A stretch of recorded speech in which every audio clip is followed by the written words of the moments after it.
Hello, my dear students. I am Mr. Altaf Hussain. Now I am going to discuss some examples of voice sense. Now let us see. এতিয়া মই তোমালোকক কেইটামান example লম এইকেইটা এছআৰটি সেন্টেন্সৰ example আৰু এছআৰটি sentence voice change কৰাৰ ক্ষেত্ৰত তোমালোকে মনত ৰাখি থাকিব বাৰে বাৰে সেই সাধাৰণ নিয়ম পাঁচটা যেনে এক্টিভৰ অবজেক্ট পেসিভৰ সাবজেক্ট হয় নাম্বাৰ 2 এনামালাস ফাইনাল ভাৰ্ব দিব লাগে নাম্বাৰ 3 মেইন ভাৰ্বটো পাস্ট পাৰ্টিসিপল দিব লাগে নাম্বাৰ 4 প্ৰিপজিশন ভাৰ্ব চাই পেলাই দিব লাগে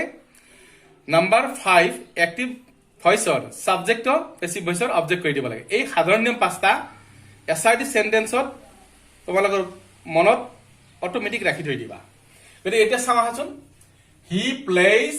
ক্ৰিকেট এই সেন্টেন্সটো তোমালোক ধুনীয়াকৈ দেখুৱাই দিয়া হৈছে হি তো সাবজেক্ট প্লেইজ তো ভার্ব ক্রিকেট তো অবজেক্ট সাবজেক্ট ভার্ব অবজেক্ট এনেকৈ চিনি পাব লাগিব তোমালোকে পাৰ্ট কে চিনি পাব লাগিব সাবজেক্ট ভাৰ্ব অবজেক্ট বিলাক গতিকে সাধাৰণ নিয়মত পেলাই কৰাচোন তোমালোকে এতিয়া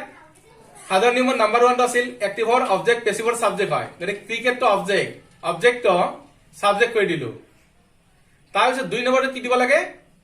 এনামালাস ফাইনাইট ভাৰ্ব এনামালাস ফাইনাইট ভাৰ্ব দিয়াৰ আগত তোমালোকে এটা কাম কৰিবা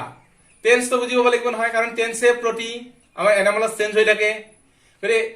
টেন্স তো চিনি পাবৰ কাৰণে আমি চাব লাগিব ভাৰ্বটো ভি মানে ভার্ব এই ভার্বটোত চাই গম পালো প্লেস আছে যদি সিম্পল প্রেজেন্ট টেন্স হয় সিম্পল প্রেজেন্ট এনামালাস দিয়াৰ আগত ভাৰ্ব চাবা কাৰণ ভার্বত চালে আমি গম পাম টেন্স তো এটা প্লেস তো চাই গম পালো এতিয়া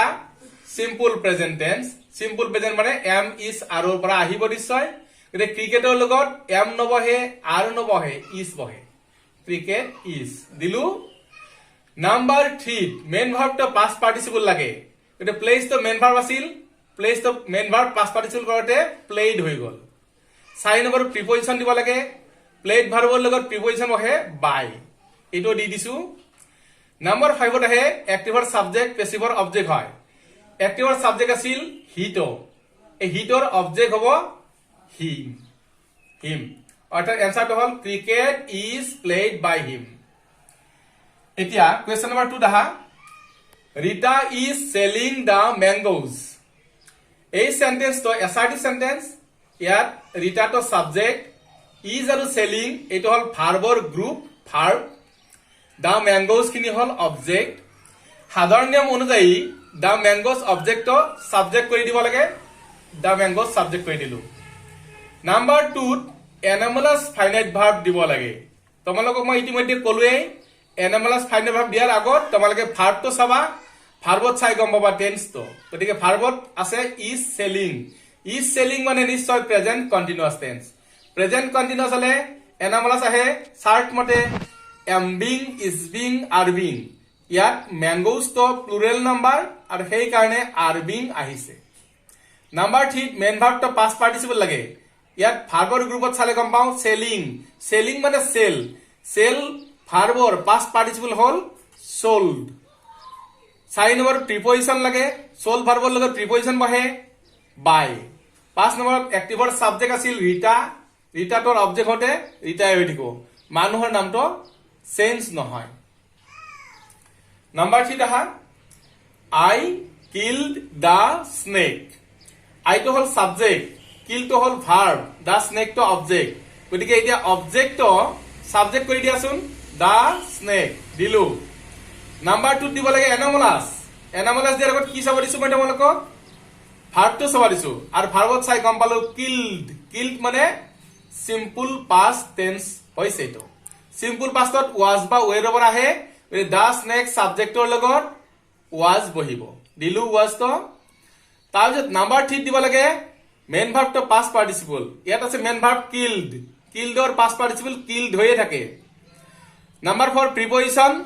কিল ভাৰ্বৰ লগত দেখিলো আমি বাই প্ৰিপজিশন বহে আৰু ইয়াতে বাই প্ৰিপজিশন দি দিলো নাম্বাৰ 5 এক্টিভৰ সাবজেক্ট আই আছিল অবজেক্ট কৰি দিওতে মি হল এতিয়া নাম্বাৰ 4 ত আহিছো কোৱেশ্চন নম্বৰ 4 ত আহিছো হি উইল পেইন্ট দা ওয়াল গতিকে এইটোৱে এছআৰটি সেন্টেন্স হি তো হল সাবজেক্ট উইল পেইন্ট কিনি হল ভাৰ্ব দা ৱাল খিনি হল অবজেক্ট এতিয়া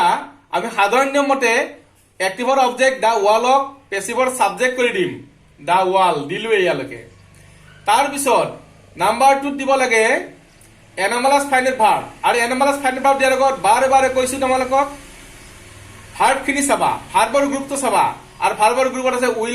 উইল পেন চাই গম পাইছো তো সিম্পল ফিউচাৰ টেন্স যদি সিম্পল ফিউচাৰ হয় এনামালাসৰ চাৰ্ট মতে আহিব শ্যাল বি বা উইল বি দা ৱাল সাবজেক্টৰ লগত শ্যাল বি নবহে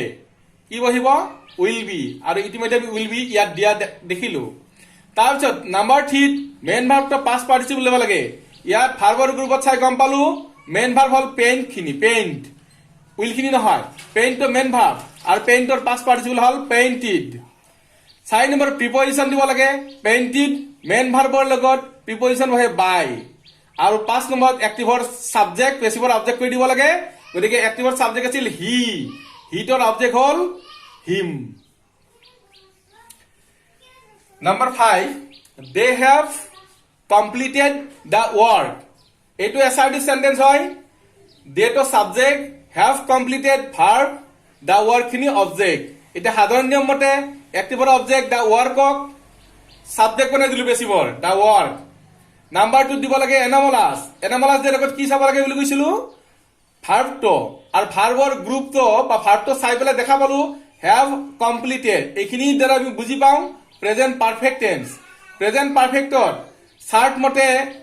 এনামালাস আহিব have been বা has been ইয়াত দেখিছো আমি has been নাম্বাৰ 3 মেইন ভাৰ্বটো পাষ্ট পাৰ্টিসিপল কমপ্লিটেড ভাৰ্বৰ পাষ্ট পাৰ্টিসিপল হল কমপ্লিটেড প্ৰিপজিশন 4 নম্বৰত আহে প্ৰিপজিশন কমপ্লিটেড ভাৰ্বৰ লগত প্ৰিপজিশন বহে বাই ইয়াত দি দিলো বাই 5 নম্বৰ এক্টিভৰ সাবজেক্ট পেছিভৰ অবজেক্ট হয় এক্টিভৰ সাবজেক্ট আছে দে অবজেক্ট হল দেম এটা নাম্বাৰ 6 কোয়েশ্চন নাম্বাৰ 6 সোয়াসুন he was reading a newspaper এইটো এটা এসার্টিভ সেন্টেন্স হয় ইয়াত আমি পার্ট বিলাক চালে গম পাম হি তো subject was reading verb A newspaper object সাধারণ নিয়ম অনুযায়ী এ নিউজপেপার অবজেক্ট পেছিভৰ সাবজেক্ট কৰি দিলো তাৰপিছত 2 নম্বৰ এনামালাস দিব লাগে এনামালাসত দিয়াৰ আগত আমি চাই লম ভাৰ্ব খিনি ওয়াজ ৰিডিং এই ভাৰ্ব খিনি চাই দেখা পালো পাস্ট কন্টিনিউয়াস আছে আৰু সেই কাৰণে আমি পাস্ট কন্টিনিউয়াসত চাৰ্ট মতে যেহেতু গম পাম ওয়াজ বিং বা ওয়েৰ বিং আহে এনসাৰ লাইনত এ নিউজ পেপাৰৰ লগত ওয়েৰ বিং নবহে তাৰ কাৰণে ওয়াজ বিং আমি ইয়াত দিছো